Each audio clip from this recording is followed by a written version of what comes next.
Good morning, dear students.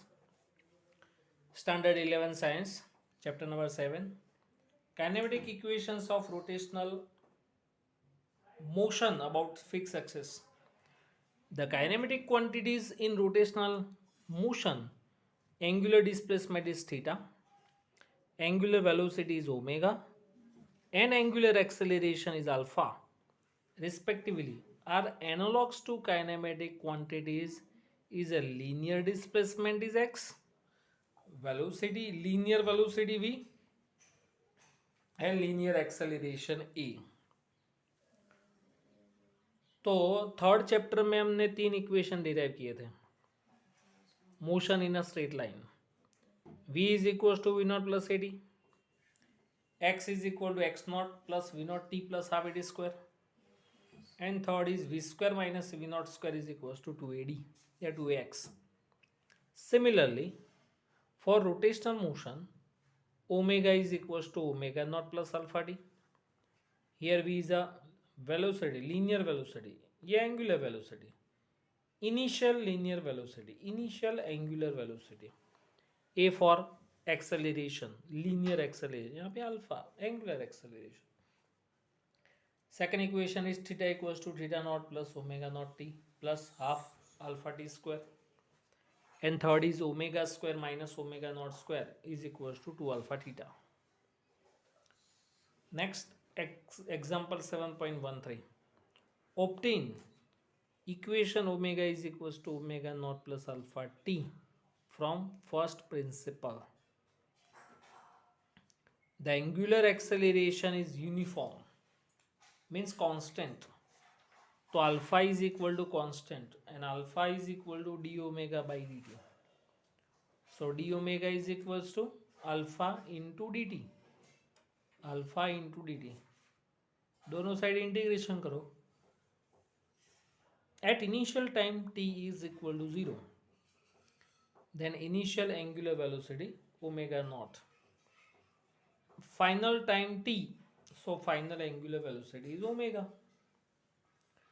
तो d omega integration होगा omega, d t का integration होगा टी, फिर अपर माइनस लोअर. तो omega minus omega naught is equal to alpha t minus 0. So omega is equal to omega naught plus alpha t, omega is equal to omega naught plus alpha t. ये हमने derive किया. Next, example 7.14.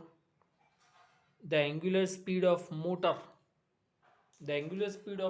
will is increased from 1200 rpm to 3120 rpm in 16 seconds.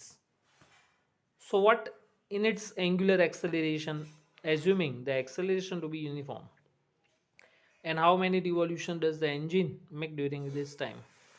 So initial angular velocity is 1200 rpm. rpm means rotation per minute. Rotation per minute convert into radian per second. So multiply by 2 pi by 60 means pi by 30. So answer is 40 pi radian per second. Final angular velocity 3120 rpm.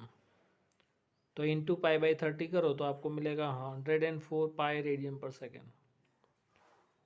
तो पहले हम alpha find करें. तो first number का equation use करें तो alpha is equals to omega is equals to omega naught plus alpha T.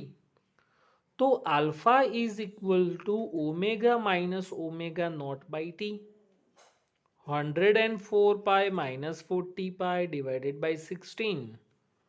So answer is 4 pi radian per second square. Second number का formula apply करें तो theta is equal to omega 0 T, omega naught T plus half alpha T square. Initial angular speed is 40 pi, time t is 16, alpha 4 pi time 16. तो calculation करोगे आप तो 15 four जा 16 four जा 640 pi plus 512 पाई. तो answer is 1152 pi radian. 1152 pi radian. अब number of revolutions find करें. So number of revolutions, total angular displacement bye 2 pi. 2 pi means 1 rotation. तो 115 2 पाई डिवाइडेड बाय 2 पाई, तो answer is 576 number of revolution. 576 number of revolution. Next is example 7.10. What is the moment of inertia of the disk about one of its diameter? See, perpendicular axis कौन सी है? तो z axis. And moment of inertia of disk which a perpendicular axis, rotational axis कौन सी है? perpendicular to the surface. तो उसका moment of inertia का formula क्या है? Capital M R square by 2. Capital M R square by 2.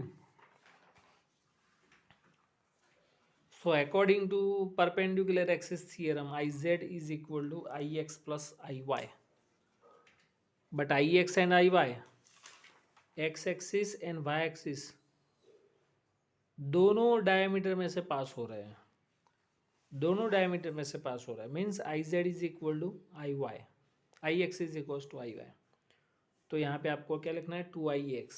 यहाँ पे M R square by 2. तो answer is M R square by 4 moment of inertia of disc, but its diameter axis. Next is example 7.11. What is the moment of inertia of the rod of mass capital M, length capital small l, about an axis perpendicular to its through one end? For the rod of mass capital M and length small l, so moment of inertia about a axis passing through center of mass, तो IC is equal to ml square by 12. Using a parallel axis theorem, so IZ is equals to, या I dash is equal to IC plus MA square. IC is ml square by 12. A is perpendicular distance between two axes, is L by 2. Find क्या करना है आपको? Moment of inertia about through one and, कोई भी एक left या right. तो यहाँ पे हमने आई एज्यूम किया रोटेशनल एक्सिस, उसका मोमेंट ऑफ इनर्शिया आई है. तो I is equal to I C plus M square, parallel axis theorem. But what is a perpendicular distance between two axis? Is L by 2. तो यहाँ पे आपको लिखना पड़ा एल बाई 2 होल स्क्वायर. तो L square by 4, LCM क्या होगा? 12. तो last answer is M L square by 3, M L square by 3. Next example 7.12. What is the moment of inertia of the ring about a tangent to the circle of the ring? ये ring है, ये जो dotted line है वो उसको diameter axis है. Ring का diameter axis का मोमेंट ऑफ इनर्शिया होगा एम एल स्क्वायर बाई 2, और ये टेंजेंशियल एक्सिस है, तो ये पैरेलल हुआ. तो फिर से parallel axis theorem, I is equal to I diameter plus MA square, and moment of inertia about a diameter axis of ring ml square by 12 plus mr square. तो answer is 3 by 2 mr square.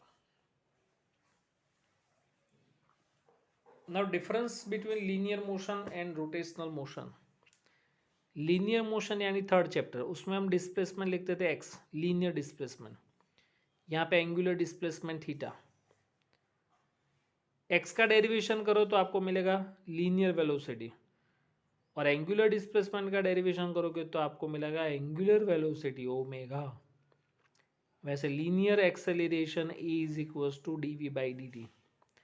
तो यहाँ पे angular acceleration alpha is equal to d omega by d T.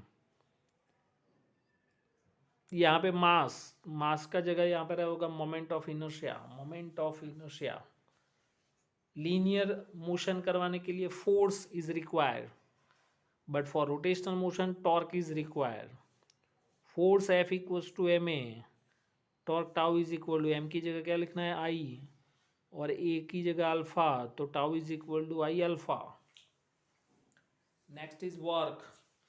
Work is equal to force into displacement, force की जगह torque, D की जगह theta, तो tau theta. Work W is equal to tau theta. Kinetic energy K equals to half M V square, और यहाँ पे आएगा rotational kinetic energy K is equal to half I omega square, half I omega square. Power का formula force into velocity, यहाँ पे power का formula tau into omega, tau into omega. फिर जो थ्री इक्वेशंस है वो v equals to v naught plus a t, X is equals to v naught T plus half a t square. वैसे similarly यहाँ पर linear momentum mass into velocity, यहाँ पे angular momentum L is equal to I omega, I omega. अच्छा, K का दूसरा भी equation है, K is equal to P square by two M, P is linear momentum. वैसे यहाँ पर क्या होगा, K is equal to L square by two I. From this equation K proportionality P square, और यहाँ पर हम लिखेंगे K proportionality L square. Means rotational kinetic energy is directly proportional to square of angular momentum. यहाँ पे linear kinetic energy is proportional to square of linear momentum. तो this is the most important difference between linear and rotational axis.